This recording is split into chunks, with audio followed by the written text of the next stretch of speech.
Break के बाद आप सभी का स्वागत है। आप देख रहे हैं जी न्यूज। बिलासपुर में साइबर अपराधियों ने एक रिटायर्ड अधिकारी को अपना शिकार बना लिया। ठगों ने मोबाइल का बायोमेट्रिक लॉक तोड़कर उनके बैंक खातों से 1,04,000 रुपए पार कर दिए।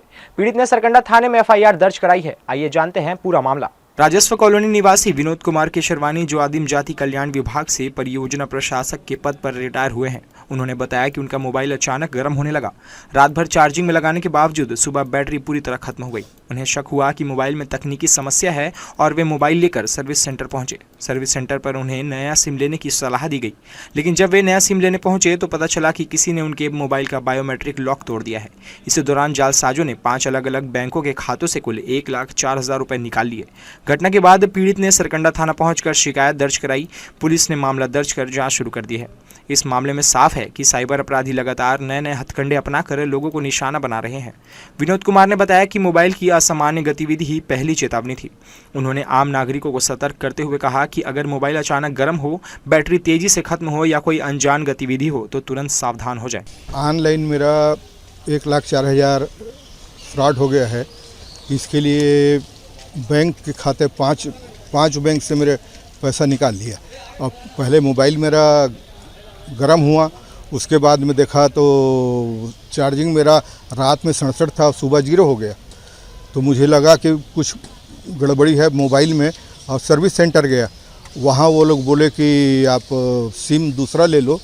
दूसरा सिम लेने में गया तो बोले कि मोबाइल आपका बायोमेट्रिक लॉक है, बायोमेट्रिक लॉक खुलवा के आइए तो फिर आपको सिम दे देंगे।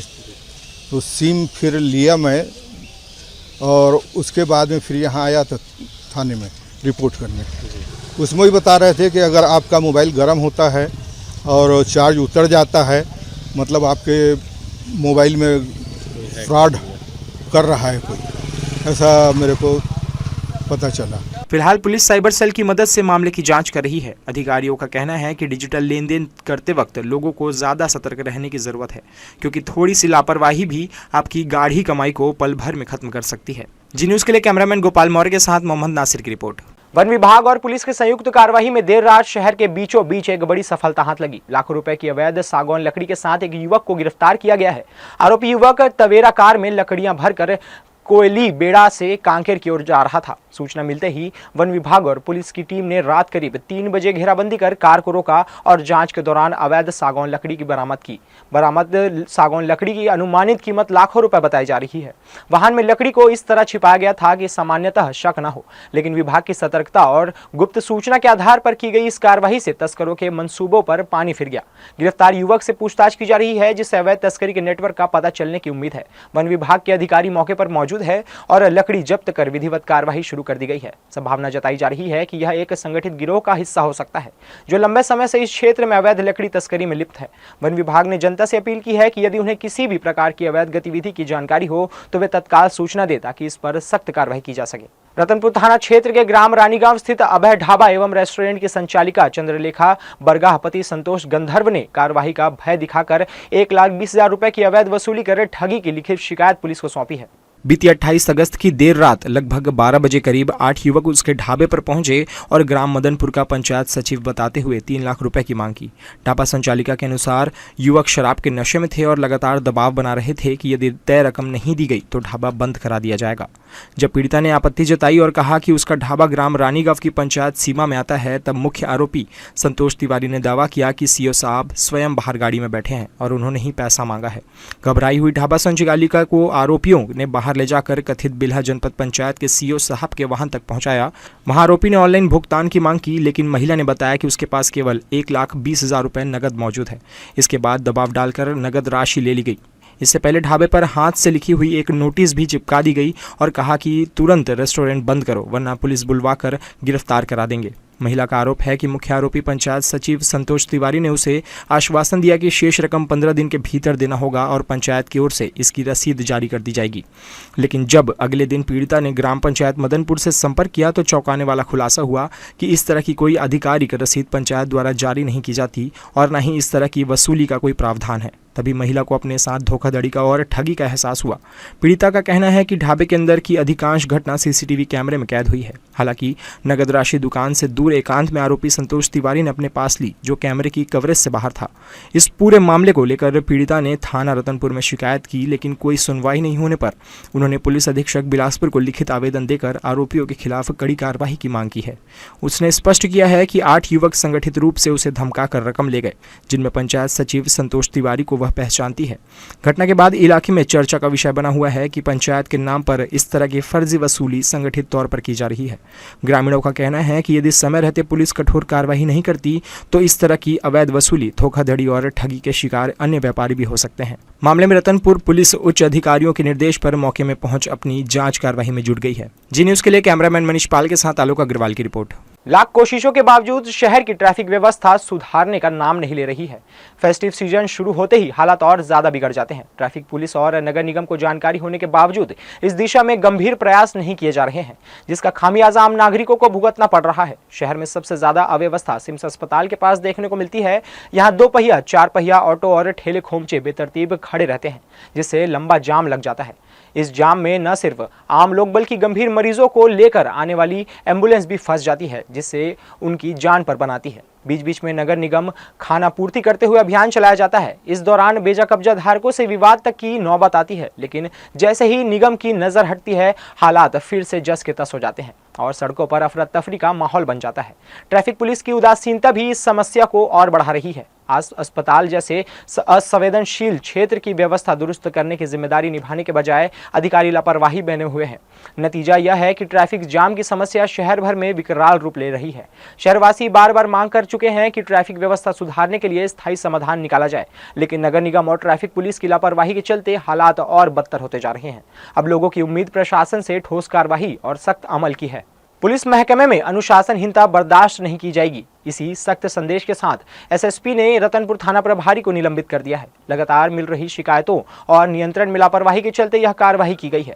दरअसल 26 अगस्त को ग्राम सेंद्री मार्ग और आसपास के इलाकों में अवैध शराब की बड़ी खेप की सूचना मिली थी, लेकिन मौके पर कार्रवाई की बजाय थाना प्रभारी ने रेड को नजरअंदाज कर दिया। इस रवैये को वरिष्ठ अधिकारियों ने गंभीर लापरवाही माना। इससे पहले भी कई बार निर्देश दिए गए थे कि अवैध कारोबार पर सख्ती बरती जाए, लेकिन आदेशों की अनदेखी होती रही। आखिरकार एसएसपी ने कठोर कदम उठाते हुए निलंबन का आदेश जारी करते हुए नरेश कुमार चौहान को निलंबित कर दिया। पुलिस महकमे में इस कार्रवाई को साफ संदेश माना जा रहा है कि लापरवाही पर अब तुरंत गाज गिरेगी। थाना पांडुका पुलिस ने एक बार फिर मानवता और कर्तव्य परायणता का परिचय देते हुए क्षेत्र में पुलिस और आमजन के बीच भरोसे की नई मिसाल पेश की है। बीते दिन एक सड़क दुर्घटना में घायल हुए लोगों को समय पर सहायता पहुंचाने में पांडुका पुलिस ने तत्परता दिखाई, जिससे घायलों की जान बचाई जा सकी। दुर्घटना की सूचना मिलते ही थाना पांडुका की पेट्रोलिंग टीम तुरंत मौके पर पहुंची। बिना किसी देरी के पुलिसकर्मियों ने घायलों को अपनी पेट्रोलिंग वाहन में बैठाया और नजदीकी अस्पताल पहुंचाया। घायलों को समय पर चिकित्सकीय सहायता मिलने से उनकी हालत में सुधार आया है। स्थानीय ग्रामीणों ने पुलिस की इस त्वरित कार्रवाई की सराहना करते हुए कहा कि ऐसे मानवीय कदम पुलिस की छवि को सशक्त और जन सहायक बनाते हैं। ग्रामीणों का मानना है कि जब पुलिस इस प्रकार की संवेदनशीलता दिखाती है तो आम जनता में विश्वास और सहयोग की भावना भी बढ़ती है। थाना प्रभारी ने भी घटना पर प्रतिक्रिया देते हुए कहा कि जरूरतमंदों की मदद करना ही पुलिस का सबसे पहला कर्तव्य है और पांडुका पुलिस इसके लिए सदैव तत्पर है। इस मानवीय पहल की चर्चा पूरे क्षेत्र में हो रही है और इसके एक प्रेरणादायक उदाहरण के रूप में देखा जा रहा है।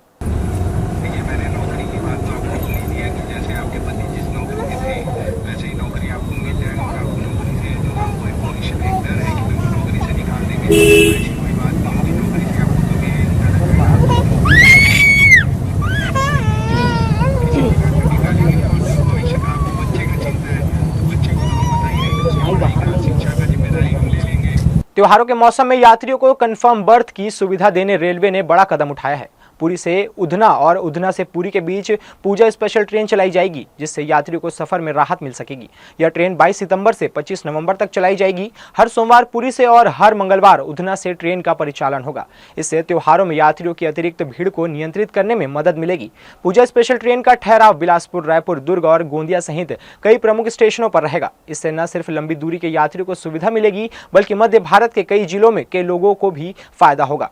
स्पेशल ट्रेन में कुल 18 कोच लगाए जाएंगे। इनमें स्लीपर, एसी और सामान्य श्रेणी के कोच शामिल होंगे।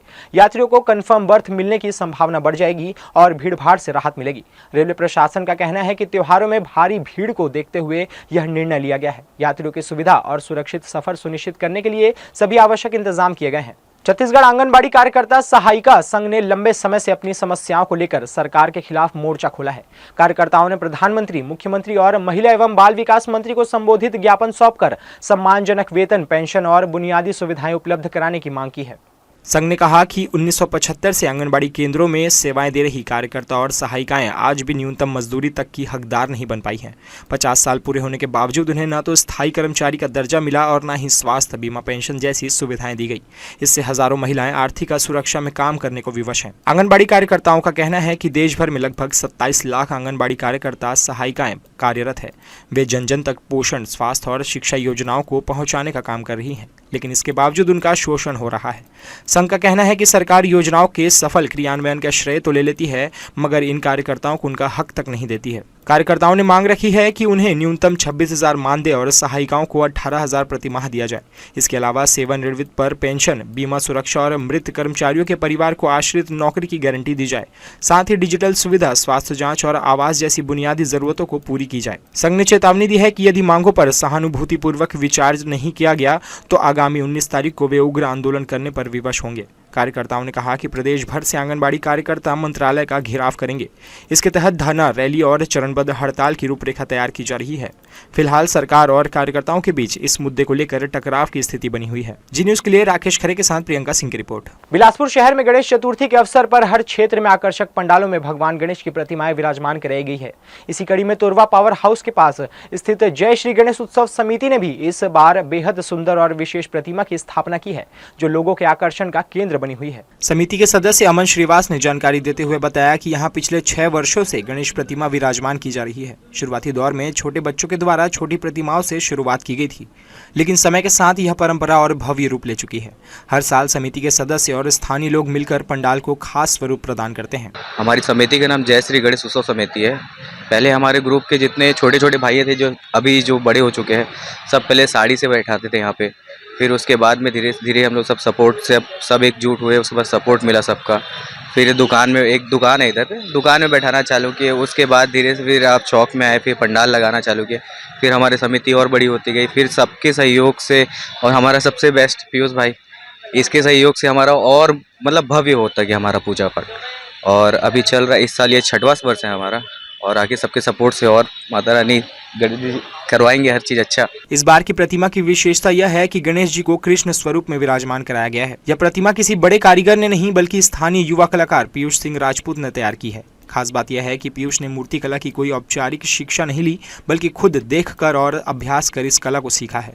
इस वर्ष उन्होंने पहली बार अपने ही पंडाल के लिए मूर्ति बनाकर सबका ध्यान खींचा है। और इस बार हम लोग प्रतिमा जो है राधा कृष्ण रूप में दर्शाए हैं। इस वर्ष ये दूसरा वर्ष हमारी समिति की बड़ी मूर्ति, और मैं पहले घर में बनाता छोटी छोटी मूर्ति।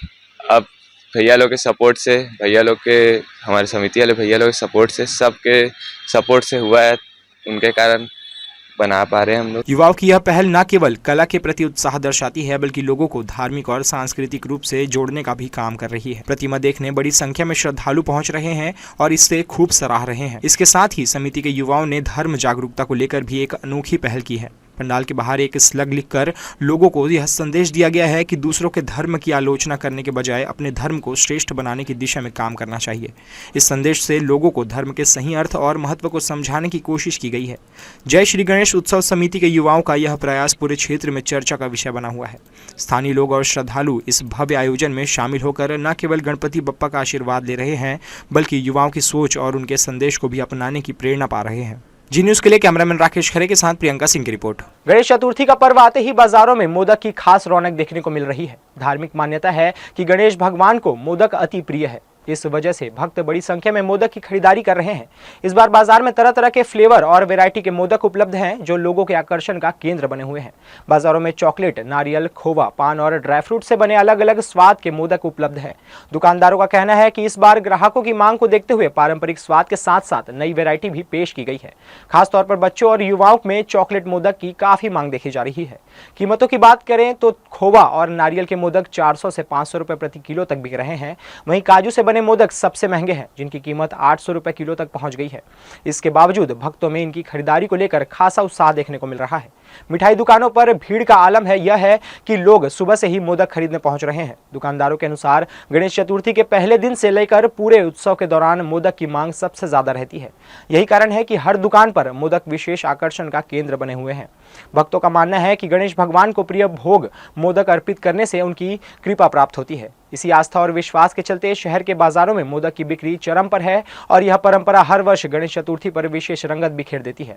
छत्तीसगढ़ में मानसून ने एक बार फिर जोरदार दस्तक दी है। मौसम विभाग ने पूरे प्रदेश के लिए अलर्ट जारी किया है। रायपुर, बिलासपुर समेत सभी 33 जिलों में अगले 4 दिनों तक मध्यम से भारी बारिश की संभावना जताई जा रही है। सोमवार को झमाझम बारिश के बाद शनिवार को भी कई इलाकों में खंड वर्षा का सिलसिला जारी रहा। उमस भरी गर्मी और बारिश के बीच लोगों को आवाजाही में दिक्कतें झेलनी पड़ी। मानसूनी रेखा और चक्रवाती परिसंचरण के असर से आने वाले दिनों में बारिश और तेज होने का अनुमान है। भारी वर्षा से जनजीवन बुरी तरह प्रभावित हो गया है। बिलासपुर में सोमवार सुबह से लगातार खंड वर्षा होती रही। वहीं रायपुर जिले के गोबरा नवापारा में 52 मिलीमीटर से अधिक बारिश दर्ज की गई, जिससे निचले इलाकों में पानी भरने लगा। सरगुजा से एक दर्दनाक घटना सामने आई है। यहाँ नदी में नहाने गया एक मासूम तेज बहाव में बह गया। खोजबीन के बाद बच्चे का शव 1 किलोमीटर दूर मिला। घटना के बाद इलाके में मातम पसर गया है। मौसम विभाग ने अगले 96 घंटों तक सतर्क रहने की अपील की है। साथ ही लोगों को अनावश्यक यात्रा से बचने और सुरक्षित स्थानों पर रहने की सलाह दी गई है। प्रशासन को भी राहत बचाव कार्यों के लिए तैयार रहने को कहा गया है। गणेशोत्सव की भव्यता इस बार बिलासपुर की पहचान बन गई है। पूरे शहर में श्रद्धा और आस्था की अलौकिक छटा दिखाई दे रही है। राजकिशोर नगर, सरकंडा, अशोकनगर, गोंडपारा, शनिचरी और टिकरापारा में विराजमान गणपति बप्पा अपने अलग अलग दिव्य स्वरूपों में भक्तों को दर्शन दे रहे हैं। कहीं रंग बिरंगी रोशनी और आकर्षक सजावट है तो कहीं पारंपरिक शैली में सजे पंडाल भक्तों को अपनी ओर खींच रहे हैं। ढोल नगाड़ों की गूंज और गणपति बप्पा मोरिया के जयघोष से गूंजता बिलासपुर मानो विघ्नहर्ता का धाम बन गया है। मूर्तिकारों की अद्भुत कलात्मकता हर प्रतिमा में झलक रही है और घर बैठे स्क्रीन पर प्रसारित इन झलकियों को जरिए भक्त बप्पा के अलौकिक रूप का आनंद ले सकते हैं। भक्ति, आस्था और उत्साह का संगम इस समय पूरे बिलासपुर में दिखाई दे रहा है। यह नज़ारा सिर्फ गणेशोत्सव का नहीं, बल्कि शहर की जीवंत परंपरा और भगवान गणेश के प्रति अगाध श्रद्धा का प्रतीक है। तो यह थी इस बुलेटिन की खबरें। देश विदेश की तमाम खबरों के लिए बने रहिए जी न्यूज़ के साथ। मुलाकात होगी अगले बुलेटिन में। तब तक के लिए मुझे दीजिए इजाजत। नमस्कार।